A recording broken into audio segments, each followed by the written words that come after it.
All right, welcome to another episode of Piecing It Together, the podcast where we take a look at a new movie and try to figure out what movies inspired it. But today on the show, it's time for our annual Top 10 Films of the Year episode. I've got Josh Bell and Jason Harris from Awesome Movie Year stopping by. And as we've done in previous years, we're going to take a look back at our favorite movies of 2022. And we have a few overlaps, but not a lot, so we end up getting into a lot of different movies. I also read some favorites from our Popcorn and Puzzle Pieces Facebook group. So lots of movies to talk about and a nice long episode. It's always fun doing these. So that's coming up here in a second. Before we get to it, I do want to remind you, as always, to make sure you are subscribed to Piecing It Together, wherever it is that you listen to podcasts. And you can follow us on social media at Piecing Pod. And don't forget about our Produced by David Rosen Patreon, where I post bonus and advanced content from Piecing It Together, Awesome Movie Year, and from my music career. And speaking of my music career, my new album, More Content, just came out on December 30th, and I will be spending a good chunk of this year promoting it. I've got some music videos on the way, and so you'll be hearing a lot more about it in the coming months, but it is out now. You can get the limited edition CD on Bandcamp or stream it on any of the services you like to stream music on, Spotify, Apple Music, all that stuff. If you're going to stream it, maybe add it to some playlists. That way, get it a few extra streams while you're at it. But anyway, you check it out. I appreciate it. So, let's talk about some of our favorite movies of 2022. And as with all episodes of Piecing It Together, spoiler alert. I have like six or 3 iterations of this list. I just keep moving things around, which is good. Mine's been changing up until this morning. Like I can't stop changing. Well, mine, Dave, is almost exactly the same as the one we talked about in June. So I had a feeling that would happen. I'm just going to kick it off here. We're talking about our top 10s of the year. Of course, this is our annual tradition to have Josh and Jason from Awesome Movie Year on. Josh, Jason, how you guys doing? We are in the top 10 days of our lives here. All right. I don't know. Oh, there you go. Dave, first of all, Happy New Year, guys. It's been a fun year talking about all these awesome movie years. And Dave, all the trailers we've covered, which to me was one of the trends of the year, good trailers that didn't deliver good movies. Is that always a thing, though? I feel like that's always a thing. It seemed like they've really expertly compartmentalized, Blumhouse especially, this year. But are you saying that you don't think Megan is going to be the best movie of 2023? He actually literally just said that. I was like, I know they know how to make this trailer look good, but and Dave, we talked about it on maybe the last version of the trailers. I do think that you pointed out that this year was like really back end stacked more than any other year. So I think, yes, Josh, I know your list doesn't reflect that, but and I don't know what your list exactly is, even though it's already been published. But my list definitely reflects like 11 months of crap and then 1 month of really good movies. Yeah. I mean, not to spoil my list, and this happens to me a lot, really, is that my list is very heavy on the early part of the year, and I don't think it has anything that came out later than September. And I think for me, in a lot of cases, it's just being able to like sit with stuff for longer. I have one movie on there that I saw very recently, but otherwise it's movies that I saw a while ago. And I can think like, that movie, it's stuck with me, and I'm able to reflect on like, it was really one of the best. And maybe something that I saw a week or two ago or something, if I did this list in a year from now, I would think, that one actually rose in my estimation and would make the list. But otherwise, I tend often, I've noticed in the last 5 years or something to pick a lot of movies from earlier in the year. I actually have an honorable mention like that one that I thought like was good, but the more that the year progressed, I was like, no, that was really good. And now I see people watching it because it came to streaming. They're like, where did this movie come from? It was really good, which is another trend of the year of like where, we're losing so much content because it's just out there in the vast content desert that no one knows about, That's right. Insert plug for More Content, my new album. But that is absolutely right. Nobody knows where to find these movies. And I mean, I'll say one thing, like before we get into our lists here, I had no 5-star movies on my list. I don't know about you guys, but I had a lot of fours, like a lot of fours, even a few 4.5s that I was willing to give out, but nothing this year really stood out to me in the way that other years have. 100%, Dave. I agree 100% with that. I had 0 5-star movies, and the highest I gave everything was a 4 this year. I think there's maybe 1 or 2 things I could have given a 4.5 to, but like that's what I mean. Like even the top stuff is weaker than other years, I feel like. I mean, Hmm. I weirdly, like, on the one hand, I'm very, very stingy with my stars. So I'm with you guys in that I think I have 3 movies from the entire year that I gave 4 stars, which are at the top of my list, and everything else on my list was 3.5 stars. But on the other hand, because I'm so stingy, I'm like, that's a good year for me. If I saw 3 4-star movies, I think that's pretty good. So I feel like, as we say on Awesome Movie Year, it's every year is an awesome movie year. I have my overall best of list has 22 movies on it, and I would be happy to plug all of those. So I found stuff to like. And my overall best of list is like 40 something movies. It's just none of them kind of broke through that barrier, but I liked a lot of movies this year. Yeah, So movies are good. I think that's a controversial movies are opinion great. that we're going to No, take. Josh, like I said, there's Jason a lot. disagrees. Movies There's are a bad. lot backloading, but I've said, I mean, look, I'm going to stick to what I've said on Dave on the podcast all year. I felt like this was an incredibly weak year.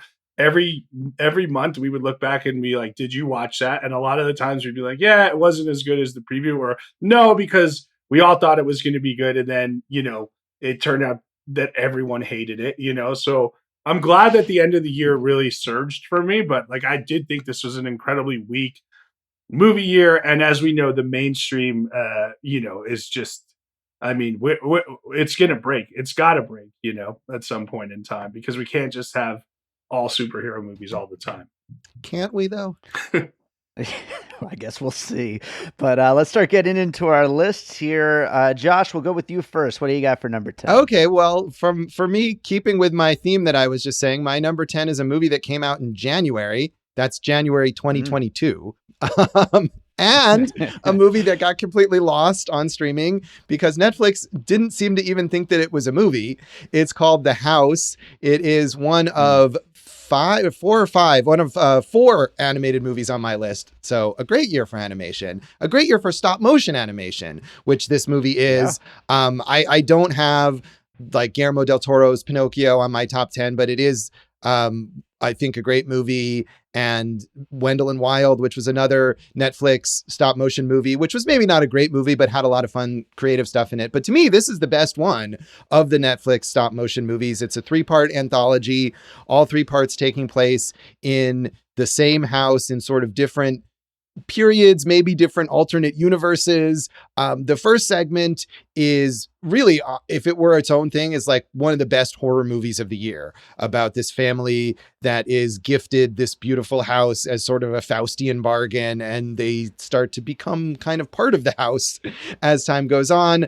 The second segment featuring Jarvis Cocker of Pulp, who also sings a great plot song, which is so underrated. And this, of all movies, this weird stop motion anthology closes with this plot song sung by Jarvis Cocker about how weird this house is. And he plays this anthropomorphic rat who's redeveloping the house in the present day. And then the third segment is a sort of post-apocalyptic future.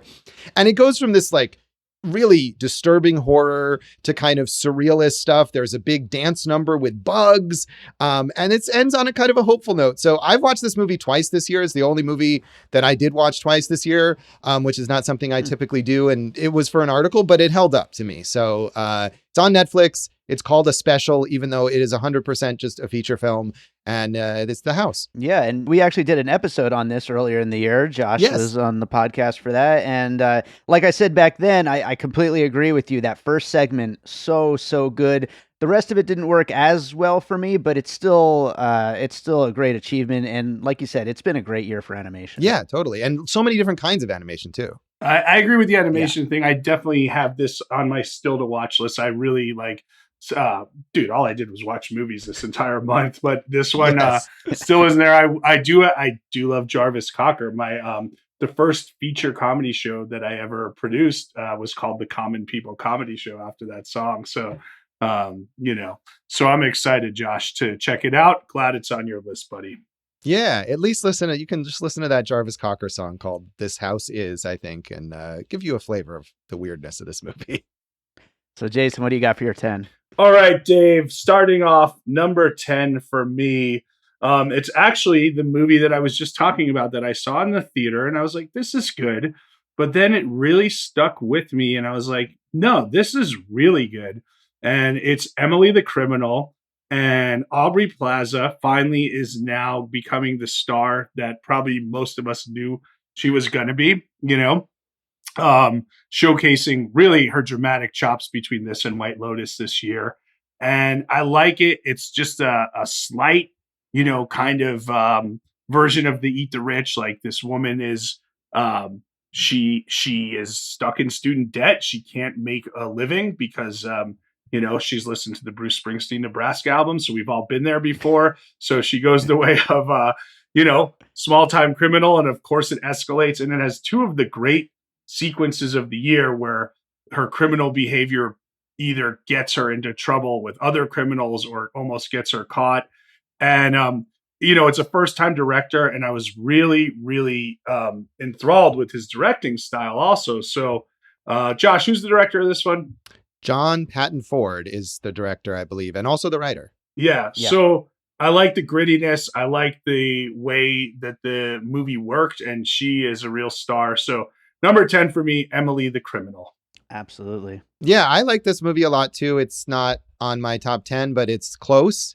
And I'm with you, Jason, that I think I saw it and I wrote a review of it and I was like, yeah, this is good. And it did stick with me. And like you said, it's on Netflix now. So a lot of people are like, wait, this Netflix movie, Emily the Criminal, is really good. Yeah. And I'm glad that they're finding it. I am too. And it's just crazy, like, because it didn't break through any, I know it was a Sundance movie, right? And it didn't really break through in the theater, but people are finding it on Netflix, and you just don't know what's going to pop on streaming or how nowadays. So I'm glad that this one is working. Yeah. Yeah. Yeah, great movie. I loved it too. Didn't make my top 10, but definitely in my honorable mentions. And another movie that Josh joined me on the podcast to cover. So yeah, there you go. My number 10. So maybe an early shout out to an honorable mention. I was originally going to put Glass Onion as my number 10. And as I was making my notes, I was like, not as good as the first one. Is that really in my top 10 films of the year? I don't know. So instead, I pivoted and went with what was my number 10 at the midway point of the year. It's Beavis and Butthead Do the Universe. I love this movie so much. It's so fun. And more than anything, it is so surprising in that it was as good as it was. Like, you don't really expect, first of all, these legacy sequels, you never know if they're really going to work out. But especially for something like this, something like Beavis and Butthead, would they really fit into today's world and everything that's going on right now? And honestly, everything in it works so well. It's all so funny, and it updates them to the current time, but they're still the same two idiots. And the whole white privilege sequence is one of the funniest things that I've seen this year. And when it comes to movies that just kind of made me happy in the year 2022, this is like towards the top of that list. Yeah, I agree with, I mean, it's not, I liked it a lot. It was a lot of fun. It's not anywhere near my top 10 necessarily, but yeah. As a longtime Beavis and Butthead fan, I had those same concerns that you had. And I also thought it was really entertaining. And I'll put in a plug for the current Beavis and Butthead TV series, which I then watched and is also a lot of fun. Not as creative as the movie because it's just short little, 11-minute episodes or whatever, but still very funny, very worthwhile, and a lot of fun. And Dave, that's 3 movies in a row that you and I did piecing it together episodes about. I was just thinking that. That's crazy. Talk about a trend of the year, guys. Yes. I saw this. I was never a huge Beavis and Butthead fan. Obviously, I'm a huge Office Space fan. I think I would have preferred the 11-minute segments that you're talking about, Josh, because not all the comedy worked for me. There was some fun stuff, but I was just like, all right, I don't know why we needed this as a movie. But that's also a trend this year. There you go. There you go. All right. So let's go back to Josh for number 9.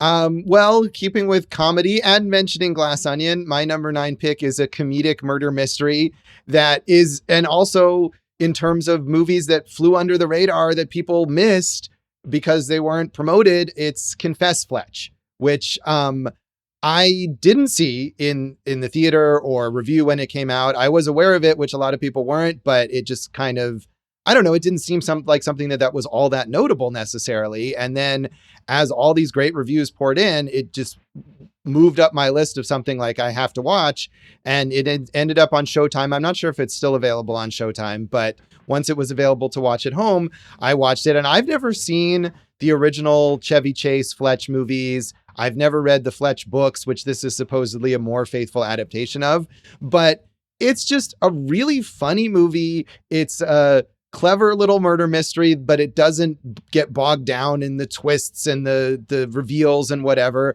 John Hamm is perfect as Fletch, who's this sort of sarcastic, semi-loser investigative reporter, but who's also a very smart, astute detective, and just a great supporting cast. So many little, sometimes even just one or two scene roles from, John Slattery and Annie Mamulo, and Marcia Gay Harden is so funny in this movie, doing this weird accent that kind of shifts all the time and always calling Fletch flesh. And I expected it to be fun, and I just had I feel like I had more fun with this movie than almost any other movie I watched this year. Yeah, I like this movie. And I think, when we're talking about where to find content, one of the kind of stories on this was hey, people really did like this. And in its limited box office run, it showed that it could have actually made money, right? So it was a mistake the way they did release it. I want to rewatch it at some point. I've seen the original Fletch movie with Chevy Chase. I don't know if I've seen Fletch Lives, but I feel like I might have also. John Hamm, you're right, is perfect as Fletch. And it's nice that this is probably the best thing we've seen from John Hamm in a while in movies, maybe since Bridesmaids or whatnot, Yeah, and it's a shame that it wasn't more successful. I mean, maybe it'll be successful enough on streaming or with the way that people keep rediscovering it that there'll be a reason to make another one. But I feel like John Hamm as Fletch is as worthy of more movies as Daniel Craig as Benoit Blanc is. Right. But, and, I mean, as we know, content is content now. So maybe this becomes content. Maybe this becomes a limited series also. You don't know, Sure. Yeah, but, I'd take that. But Josh, you did mention a lot of the supporting players that were good. Some of them I just felt were just there and not utilized. But I did want to shout out my guy, Josh, Greg Mottola. As you know, I'm a big fan of him as a director. Obviously Superbad, The Day Trippers I love, Adventureland we all like. So it was kind of interesting to see this as compared to Bros this year, which I know you guys saw and I didn't, because I always think of Mottola and Nicholas Stoller in that kind of same Judd Apatow kind of troupe. And Mottola just had a great year with Fletch, and Bros and Stoller just kind of didn't do anything really. Yeah, and Bros is very Apatowian, and for better or worse. And Confess Fletch is not. You can't imagine that movie would have been directed by Judd Apatow. Well, yeah, it's only an hour and 40 minutes. Yeah. Fair. Yeah. Well, yeah, I loved Confess Fletch. It was one that I definitely considered for my list. Great pick. So let's go to Jason's number 9. Number 9 for me, Dave. Sorry, Josh, but I did a piecing it together episode on this one. Ooh, okay. And I really liked it. And you guys know I'm a food writer and a foodie. It's The Menu. It's Mark Mylod's movie, who is one of the great directors on Succession. It's Ray Fiennes as this celebrity chef. And I feel like we can end, like I said on our episode, we can end this section of celebrity chefdom with this movie.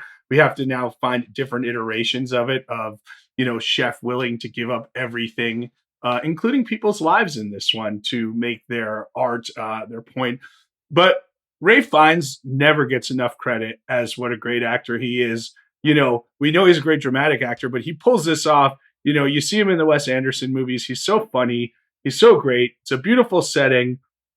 I love the supporting characters here. I don't know how much Anya Taylor-Joy really had to do, but Nicholas Hoult, Judith Light, obviously Hung Chow, who wins the year. She's amazing in everything. And it's beautiful. I think it talks to foodie culture. It's funny, and I love the setting, and it's just a really fun movie. Yeah, I liked it. Not as much as you did, but I definitely thought it was entertaining. Yeah, I think it's one of the easiest to recommend movies of the year. Like, I feel like anybody you would recommend this movie to, they're gonna love it. And one other thing I wanted to say is, we keep hearing comedy is dead at the box office, right? But this was a hit. This made some money.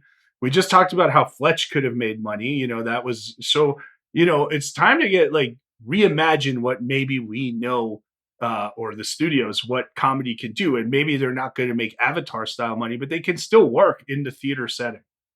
What if Yeah. Avatar was a comedy, though? Some people might think it is. Yeah. I got captured again. Yes.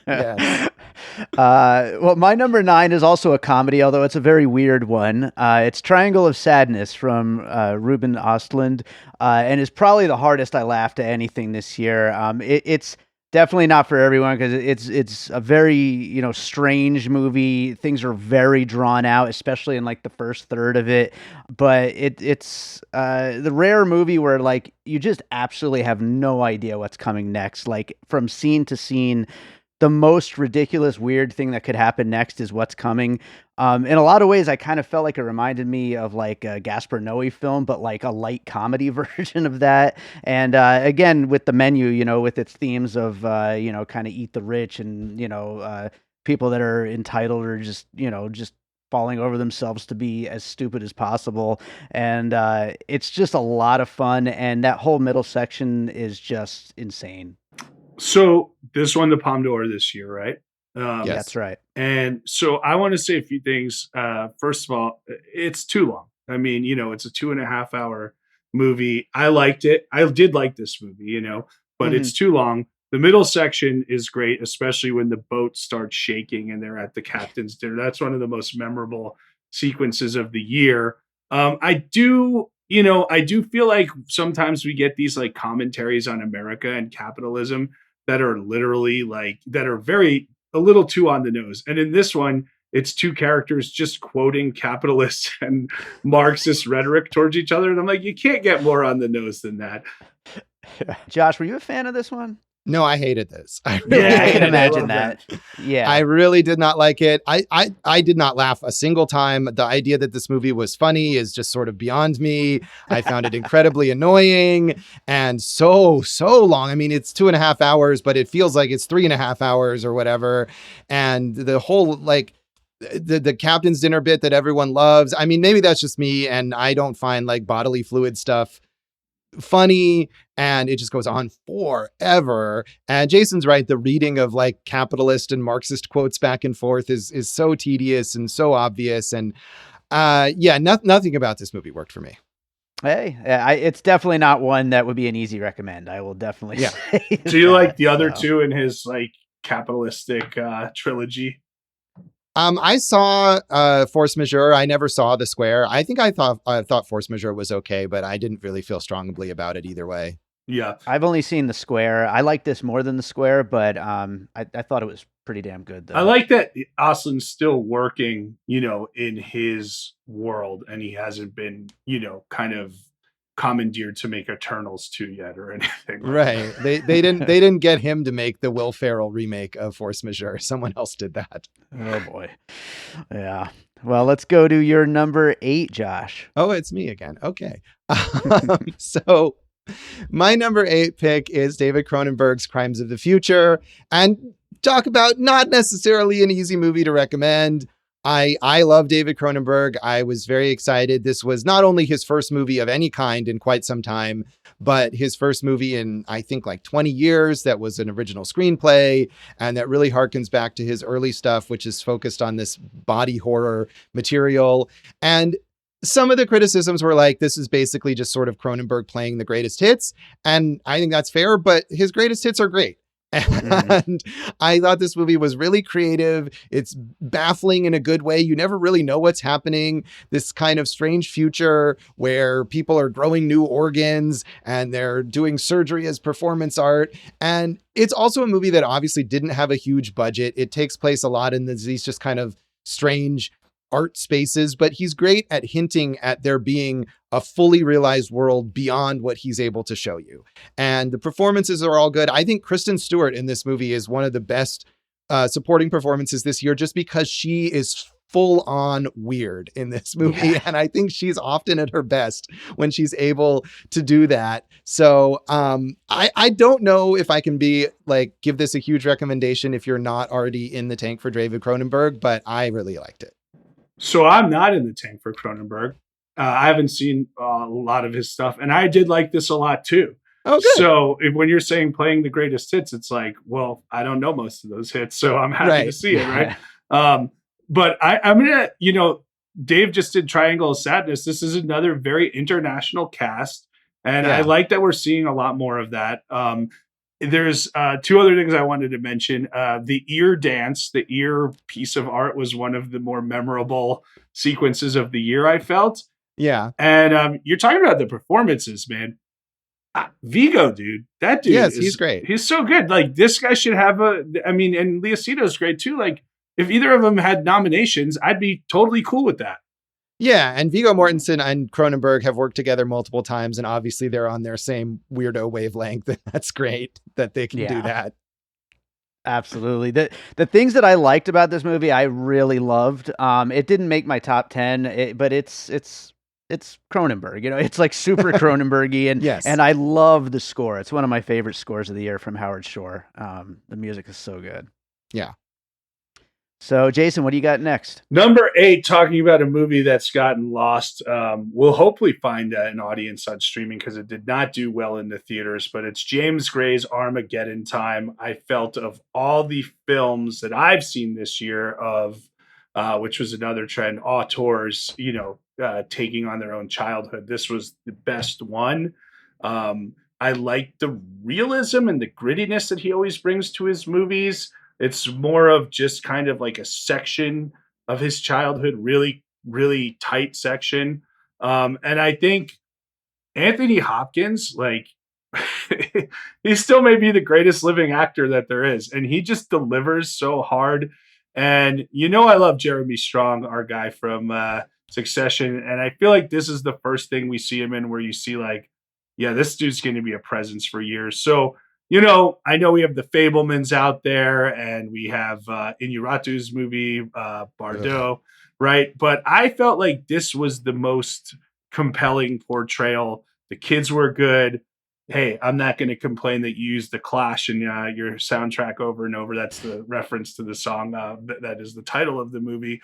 And I just thought, like, whereas I didn't get into Michelle Williams' performance as the mom in The Fablemans, I really like Anne Hathaway and all the kind of adult figures in here. And like I said, Strong and Hopkins just like own their scenes. Yeah, I didn't see this one because I Nobody just have did. never.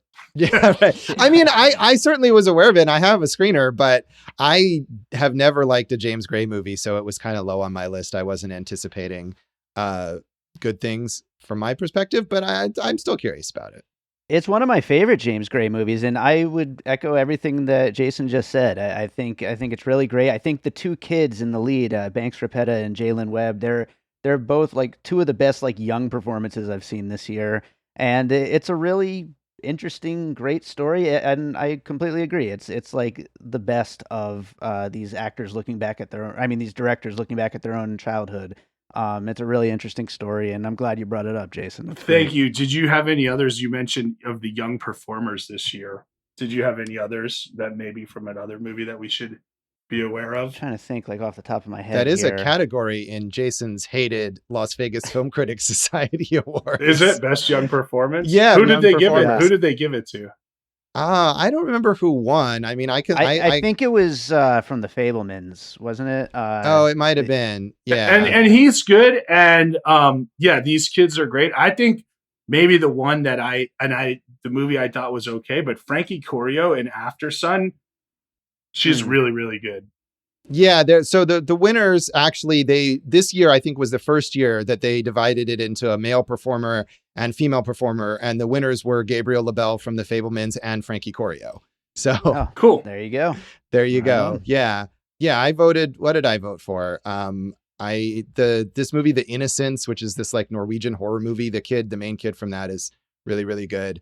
And the Keela Lord Cassidy from The Wonder, which I know, Jason, is a movie you liked a lot. Yeah, that would be, when Dave was talking about honorable mentions, that's really probably number 11 for me. I was splitting hairs between that and Emily the Criminal. And I also think that's Florence Pugh's best work in The Wonder. So I would recommend that film. Yeah, I agree with you as well. Excellent movie. And I like that director, Sebastian Lelio, a lot, all of his films. Yeah, absolutely. Well, my number 8 is Nope from Jordan Peele. This is his first since Us, which I found to be a little disappointing, but Get Out, I think, deserves all of the attention it gets. I know a lot of people complained about the Sight and Sound list this year with all these newer movies making the list, but I feel like Get Out deserves its spot. And I actually like Nope better, though, as a movie. Like, I think it's just a really fun time at the movies. And even though Jordan Peele still fills everything with all kinds of deep themes and meanings and red herrings to kind of theorize about and all these metaphors and all this stuff, at its core, it's just like the best sci-fi alien invasion type blockbuster we've gotten in a long time. And the performances from Daniel Kaluuya and Kiki Palmer are just absolutely so much fun to watch, and great score, cinematography, all of it. It's just a really great fun time. I like it. I was honestly, I felt like the movie climaxed and then kept going. Like the second and last sequence is so thrilling. And then there's like here's another sequence. So it kind of took me out of it. Also, the story element that I was most interested in was about the monkey, who attacked. And I get it, the symbolism and, what we're talking about here, but I would have been really happy with an attack monkey movie. See, I felt the opposite. I thought the monkey stuff should have been cut entirely because it didn't add anything to the movie. And I wanted to like this more than I did. I thought you're right, Jason, about the thrilling sort of second to last sequence. And I felt like before that, it just was kind of idling a bit for me. So I wish I liked it more. All right. Fair enough. Well, let's go to your number 7, Josh. All right. So my number 7 is Robert Eggers' The Northman. And I know this is another one we talked about on the half-year top 10 list. And it has stuck with me. I feel like this is a movie that got a lot of attention when it came out early in the year, especially because Robert Eggers' previous films had been so highly acclaimed. And then it seemed like it peaked and then people kind of forgot about it a little bit. But I feel like I know, Dave, that you love The Lighthouse so much. I was a little lukewarm on The Lighthouse. Yeah. To me, this is almost as good as The Witch, which I think is just fantastic film. And like The Witch and like The Lighthouse, it's so meticulously constructed. Every little detail is exactly perfect to recreate this time period, but it's also just an incredibly thrilling story. It immerses you in this world, and you have this visceral sense of the quest that the main character is on, that Alexander Skarsgård's character is on, and the violence is brutal. Talking about Anya Taylor-Joy from The Menu, she is so good in this film, which I feel like she hasn't gotten the proper attention. I mean, she in general does, but for this one in particular, Nicole Kidman also so good and has this great speech where she reveals her true motivations and just absolutely devastates the main character. So I don't know. I think the narrative on this was that it was a flop because it didn't make that much money at the box office. And Eggers had said some stuff that maybe he had to make some compromises for the studio. So maybe people don't see this as his pure vision or whatever. But if he did make compromises, they were the right ones, because I think this movie really works. Yeah, I love this movie, and I was surprised that it didn't make more top 10 lists at the end of the year. I was like, where is this thing? It deserves to be on there. And it is on my top 10 list a little further up. You're right on Nicole Kidman, man. She just owns every scene that she's in. And Josh, this goes back to what I'm talking about, where like, how are we finding content? Why are we not finding content like this? Although the post, floppiness or flopness Eggers meltdown was kind of amusing. Yeah, and I hope he picks himself up and gets to make more movies, because I think he's very talented, even if he's a little, in his own head or whatever. And yeah, I think this movie, unlike Emily the Criminal, which managed to find another life on Netflix, this movie ended up on Peacock, and like, who watches that? That's where I saw it. So all right. Well, you're the one. The answer. Jason's the guy. Yeah, it would have probably made my list if I had gotten a chance to rewatch it. I mean, it's freaking great, but Yeah. I feel like maybe I forgot about it a little bit too. Like you said, Josh, people forgetting about it. So Man. yeah, I got to watch it again. Jason, what's your number 7? Number 7 for me is one I told you guys to watch. I don't think either of you have seen it. We Uh, didn't listen to you. yeah, you should listen to me more. It's Gerard Carmichael's On the Count of Three. I know I every. watched it. Oh, good, Dave. Thank you, Josh. I didn't. You're Yeah, I you're just failed. horrible. Yeah. So Carmichael obviously had a huge year from a stand-up standpoint with Nathaniel as his special, coming out, and he is, he's about to host the Golden Globes. He's a hot commodity. I thought this was a really good, smart comedy about two depressed people, and we see a lot of this, but I thought this was a pretty honest take about two guys who say, hey, let's have one more great day together and then kill ourselves, and like that could go really wrong as a plot, but I thought it was really good and really honest. This is the downfall, I would say, is Carmichael is very limited as an actor. He's a much better director, but I really like this movie. It's got great set pieces. The comedy works, and it's just a good small comedy. Yeah, I definitely want to watch it. I mean, it's on my list, and I didn't get to it, but I appreciate your enthusiastic recommendation. Makes me very curious about it. Yeah, this didn't make my list, but I feel like while I was putting together my list, I was realizing how much I'm picking movies that were like fun and made me happy this year, and I feel like this is the kind of movie that would have made my list in previous years. It's very good. I enjoyed it a lot, and I hope more people check it out. Yeah, hopefully, this with our like top tens, we have such a sphere of influence that people will watch this film. But it's good, and like it's a small movie, and he really showcases you can do a lot of great stuff within the parameters of something like that. Absolutely. Well, my number 7, I know Josh hates, and I know a lot of people hate, but it's my number 7. It's Babylon from Damien Chazelle. Probably one of the most polarizing movies this year. I feel like it's either this movie is a fantastic exploration of how much we love and hate Hollywood at the same time, or it's just pure trash. And I don't know, some people fall on each side of that. I love it. I think that this movie not only is just such a big like show-offy movie of like, look what I can do, and especially look what I could do with all this money, because as we all know, it was a lot of money was spent to make it.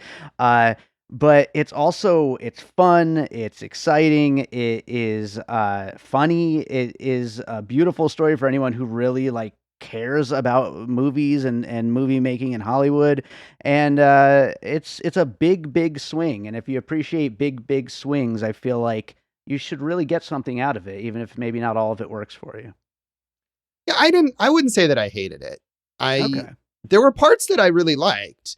I almost, we're doing those moments later. I almost was putting one from this movie on there. The whole sequence where you see them shooting all these different silent films simultaneously, and everything about this movie that showed you what the film industry was like, I was fascinated with.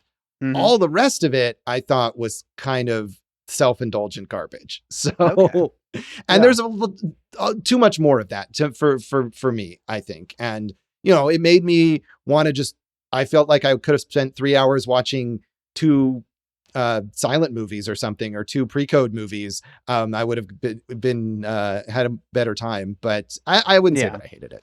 Okay, that's fair. I'm gonna watch it. It was one of these where it's like, hey, it's 3 hours and it's at the end of the year.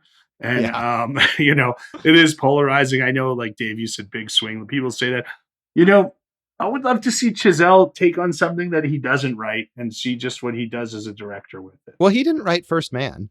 I would love to cut that part from here, Dave. Well, to be fair, First Man's my least favorite of Chazelle's movies, so make of that what you will. Yeah, it'll be interesting to see where he goes next, and because this movie's not doing well. No, No, it is Not very at all. much not doing well. So. Which is not surprising to me, even if I thought it was not. great. Yeah. This is not the kind of movie that would have ever made money, so it's kind of No. insane. That I they mean, did I this don't know much. if that's true. I mean, we've seen auteurs make movies about Hollywood, long sprawling epics that make money. I guess, but I mean, I don't know. I feel like this is the kind of thing that is destined to be a niche appreciation, or that would have, if it had gotten more universal acclaim, would have gotten a bunch of Oscars, but wouldn't have made a huge amount of money. I don't know. That's the way it seems to me. Yeah, it still might get Oscar nods. We'll have to see. True. Yeah, we'll see what happens. Well, Josh, what do you got for number 6? Oh, it's me again. That's right. All It right. keeps surprising him. Like it's still Yeah. Well, we just still keep the same. getting so in the weeds here about various topics, and then I That's just right. have to look back at my list. So my number 6 is Kokonada's After Yang, his sci-fi film, and this is the year of Colin Farrell, apparently.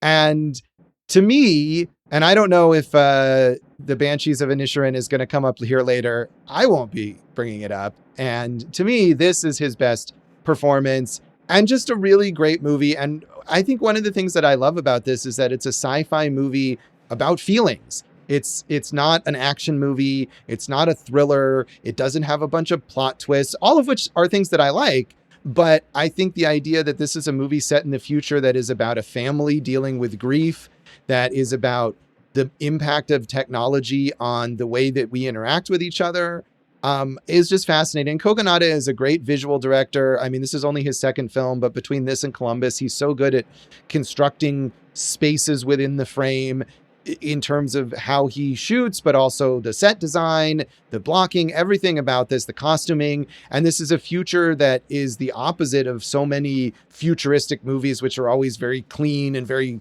like bright and antiseptic. Everything's white and gray and whatever. And this is a future full of like dark greens and beiges. People have plants everywhere, including in their cars for some reason. And we never really know why that is, but it's cool. So yeah, this is another movie that I feel like was super highly acclaimed when it came out early in the year. And I haven't seen it on as many lists at the end of the year as I thought I would, but I really liked it. Yeah, this is a good movie. I actually think Columbus, which might be more inaccessible, is better movie, you know? I agree. Columbus is fantastic. Yeah. But I liked all the things that you said here. And, you know, I think back of like AI, which I know now has a huge following, but I didn't like AI when it came out. And I think this is a better version of AI. And I like Kogonada, Colin Farrell. He's really, you know, when we talk about those guys, right, that the McConaughey's and the Cages and the people who are reinventing themselves, like Colin Farrell's really hitting a sweet spot for himself right now. So I'm happy about the year he's having. And if he wins Best Actor this year, like, awesome. I'll just pretend it's for this movie.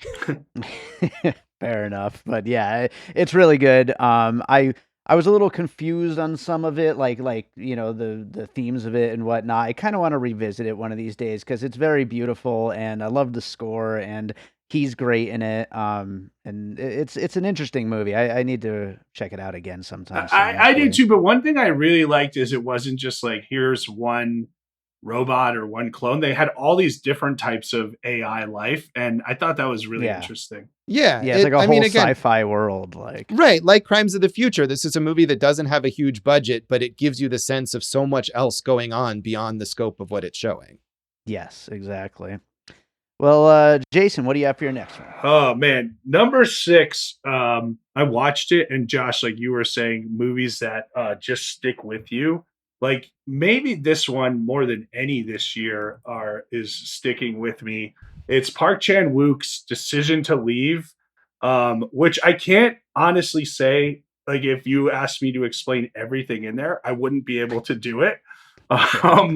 But it is so good. Jesus, man. It's like, I mean, talk about big swings. This dude is just swinging for the fences. And if he's not hitting home runs, maybe he's hitting doubles and triples. But we all know this guy can construct a movie visually as good as anybody, right? You know, he's a master.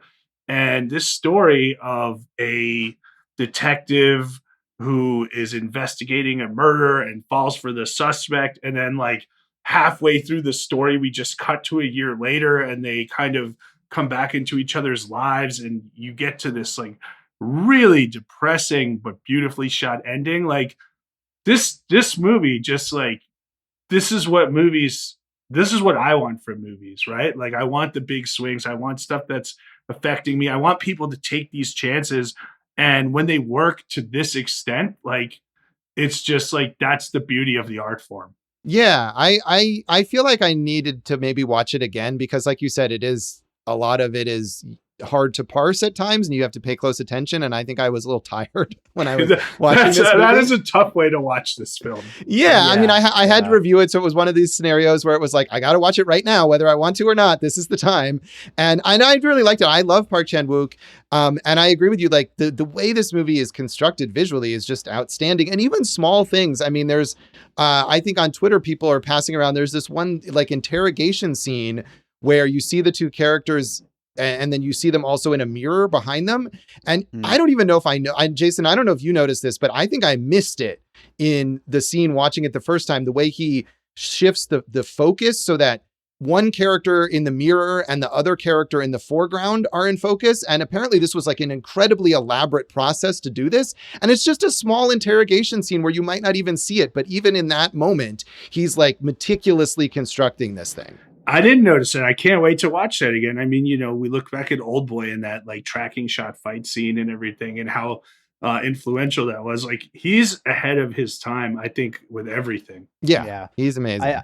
I'm glad to hear that both of you had a little trouble following some aspects of it because I feel a little less dumb over here because I felt the same way. But it's like it's so beautiful to look at, and the story itself is freaking like a really interesting and amazingly put together thing. I definitely would like to watch it again. And also, I did see Park Chan-wook said that he like really wants an American remake to happen of this. I'm curious to see what that's going to turn into. Does he want to direct it himself? No, I'm not sure. I think he's happy with letting like other people interpret his stuff. I mean, I can't say that, but I think I remember him saying that. And it would be interesting, like who takes this? Who could take like this would be a way better movie for Spike Lee to have taken on than Old Boy, I think. Yeah, probably. But I feel like so much of what's great about this movie, like we're saying, is the way he constructs it visually. And unless someone's going to do like a Gus Van Sant shot for shot remake, which would not be good anyway, like I feel like you'd lose so much of what's good about this. I know, you know, like look, we know Scorsese with The Departed hit the home run. I feel like Scorsese, someone like that could take this. Yeah, I'm happy just to leave it. I mean, if he wants it remade, I guess that would be cool. But I'm happy to just leave it where it is, really. We should all just watch it again, basically. Yeah, is what it comes down to. Yeah, maybe someone can help us through some of the things. Watch it with commentary by someone who is smarter than us. Yes, that sounds good. That sounds great. Well, my number 6 is a lot easier to follow than Decision to Leave. It's Michael Bay's Ambulance, which is basically bank robbers are stuck in an ambulance driving around LA and lots of explosions happen and a shitload of drone shots. But honestly is I think Michael Bay's best movie since Pain and Gain and probably since even before that.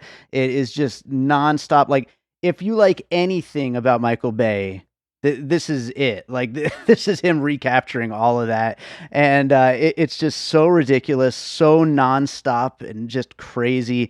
Jake Gyllenhaal is just completely unhinged in it.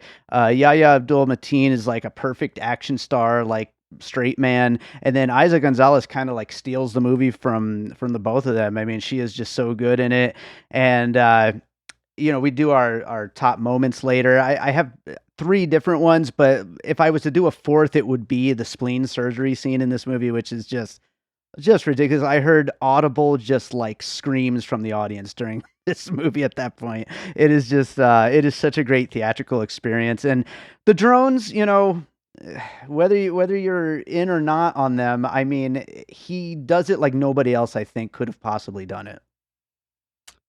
Yeah, I don't like anything about Michael Bay. So despite the positive response to this, I just like find it so hard to believe that I would ever enjoy anything about this. And it's 2.5 hours long and I couldn't bring myself to see it. It doesn't seem like a Josh movie. No. Yeah. I think I've told my Michael Bay story on your podcast before, Dave. So, he is also not a fan of me. Yeah. Did you That's see right, this, that's right. Jason? No, Did you see it? no, but I know it's got a big following, so maybe down the line I will. Yeah, I think you'll like it. I just keep thinking of the fact that it's a remake of a movie that's 80 minutes long and it's an hour longer than the movie it's remaking. That's and probably the script is 80 pages and it just Right. says action goes here, right? Like Yeah. we know he does that. So Yes. Yeah, absolutely.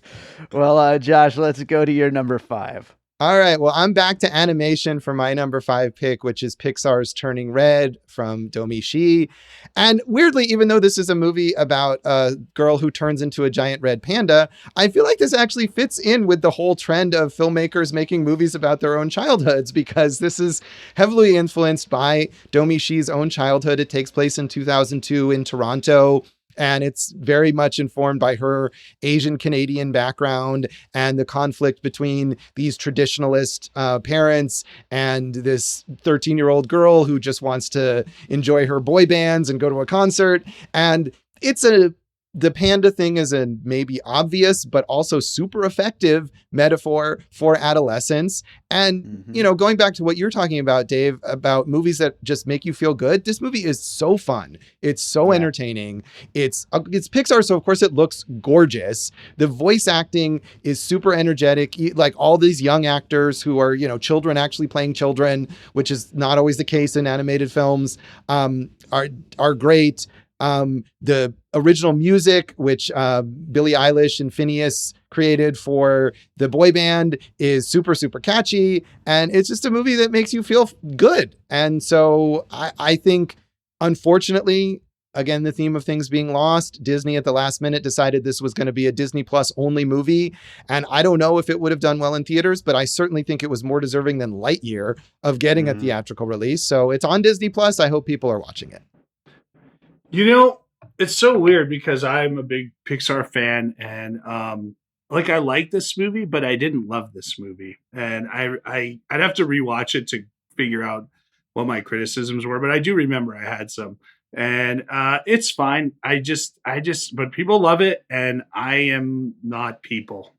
Yeah. Did you watch this with your daughter? Yeah, and she liked it a lot. And I liked it. I didn't have a place in my top 10, Josh. Yeah, fair. It was in my top 10 at the midway point, and I still love it, and I think it's probably the best of the more traditional animation, non-stop motion animation movies of the year, and definitely the best out of Disney this year. It's great. So yeah, Disney animation had a rough time otherwise this year. Yeah, a little bit. Well, Jason, what's your number 5? Well, speaking of animation, this is a movie that blew me away stylistically. The story is so good. And of course, my love and admiration for Jenny Slate goes on and on. It's Marcel the Shell with Shoes On. It's so great. I watched this thing and I was like, I'm willing to watch this again tomorrow. It's really just fun and innovative. I love the animation style. It's got good camera work. There's a point towards the end of Act 2 where they wrap it up so quickly and you're like, huh. But it just works. Everything just works. It shouldn't work, but it does. Jenny Slate is awesome. This is my favorite Isabella Rossellini performance as the grandma. I just love this movie. It's a wonderful film, and I hope people find this movie. I agree. It's coming up even higher on my list, but I will say I also love it. And I somehow haven't gotten to it. It's one of the few movies at the end of the year I was hoping to fit in, and I didn't get to it. So I'm glad both of you are going to be bringing it up because it looks fun. And yeah, you should really definitely give this a shot. It's interesting because we talked about The Northman and we're like, hey, why isn't this hitting more lists? But Marcel the Shell is finding a lot of year-end lists, it feels like. And it's an A24 release and they're great at, obviously they've had quite a year, everything every year, Where All at Once. And they're great at finding homes and finding audiences. So I really hope this one catches on in streaming. Yeah, me too. I was happy to see it on, like you said, on more lists than I might have expected. And it's great that people are still appreciating it. And Jenny Slate. Just yeah, awesome. She's amazing. She's awesome. Jenny Slate rules. Yes. Yeah. She is great. All I will go for my number 5. I know you guys are both big Noah Baumbach fans, but I absolutely loved White Noise, and I don't think it was as high for either of you in his filmography. But like, it's definitely not what you'd expect from him, and obviously part of that is because it's an adaptation of a book, so it's not really like his material or whatever. But as a satire of like I everything like so many things, existential dread, American life, big budget blockbuster filmmaking. It's just I found it so funny and so weird. It's like a little bit it's a little bit him, but also a little Wes Anderson-y, a little Spielberg, a little Lynch or Charlie Kaufman even, a little bit Michael Bay. I mean, it's a little bit of everybody, really. Every kind of movie that we've spent the last 20, 30, 40 years watching, all rolled up into a ball of just existentialism. And it's so weird and funny. And Adam Driver and Greta Gerwig are both hilarious. And Don Cheadle is just so ridiculous in it. And the whole family has so many sweet moments in between all the ridiculousness and all the dark stuff. And it's a lot of movie, and it's again kind of like I was saying earlier, like one of those movies that's a little bit hard to recommend just because it's so odd. But I had so much fun with it.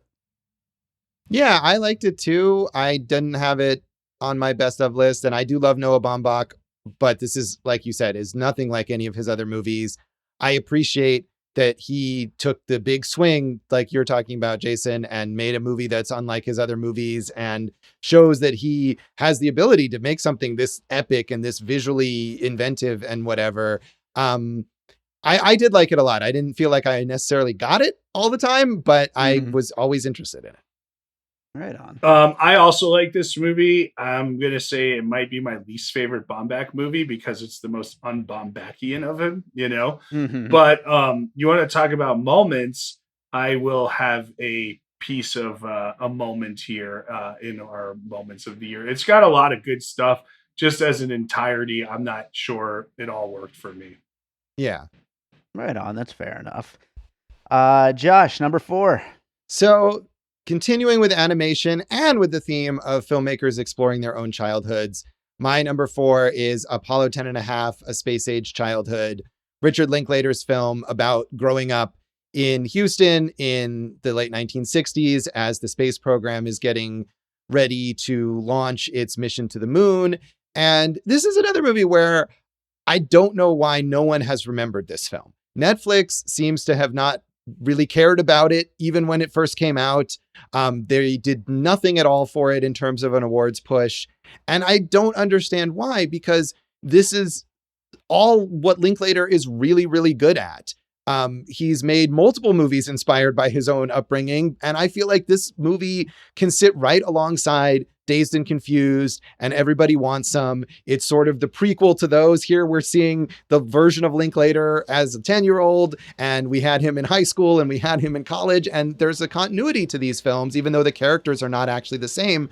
But he's so good at evoking nostalgia. Obviously, I wasn't alive at this time. I didn't grow up in Texas, but it makes you feel like you're wistful for things that you never even experienced yourself. Jack Black, who does the narration, is so good at that. The mix of humor and the sort of, the reminiscing, and the rotoscoped animation looks great. So I feel like even people who like Richard Linklater movies maybe didn't know this was around, but it's there on Netflix, and I hope people watch it. Yeah, this totally bummed me out because I love this movie too. I actually had it on my moments list for this year because I remember us talking about it on piecing it together, and I was like, I don't understand why this movie works, because it's basically just an hour and a half of him like listing off things that he liked. And it's like, hey, remember Tang? Yeah. Hey, remember when the Astrodome opened? But it's so wonderful. And Netflix totally blew it with this one. It's great. It's a great movie. And, Linklater is so thoughtful with what he does. I love this movie too, Josh.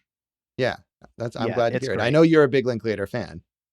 I am a huge Richard Linklater fan. Yeah, it's probably in my top 20. It's great. And, yeah, I'm interested to hear what moment you're going to bring up later, Jason. But there's a lot of. Well, great now moments. I'm not going to do it because that was the whole idea of like why this movie worked, and it really shouldn't have worked, but Linklater pulls it off. Yeah, exactly. No, I agree. I remember watching it and thinking like, this is just like an audiobook almost, but yet I'm fascinated about Right. what thing he's going to talk about next. Yeah, it was just Yeah. so much fun to like, let's go on a car ride and listen to this guy talk for a while. Right. You know? Right. Well, Jason, what's your number 4?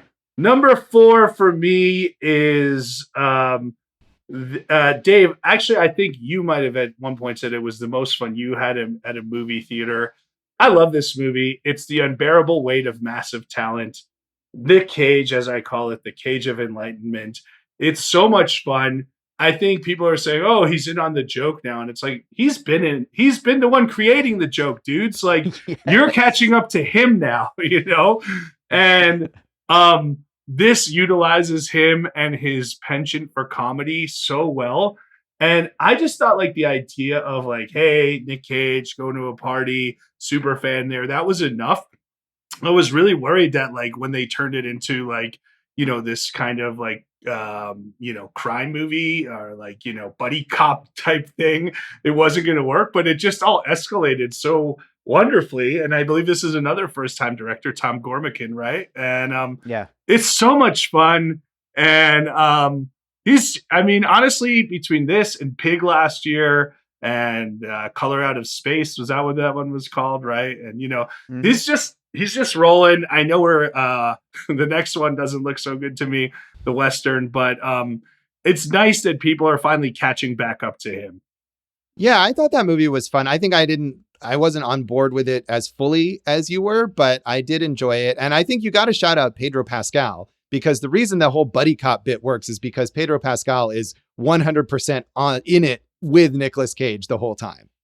It's my number 11, and I think that it's like a miracle that this movie like works. You know, like you only get one shot at a movie about Nicolas Cage playing Nicolas Cage, and it works, and it's amazing that it does. Like, there's a huge portion of this movie where they're just like talking about writing a screenplay. Which, like, if you were like, so we're gonna have a lot of talk in the movie about writing a movie, like everyone would be like, that's so boring for so many people. Like, they don't know how to write movies, they don't care. But it just shows that if you do anything well, like it can work, and it's just so much fun. I love this movie. Absolutely.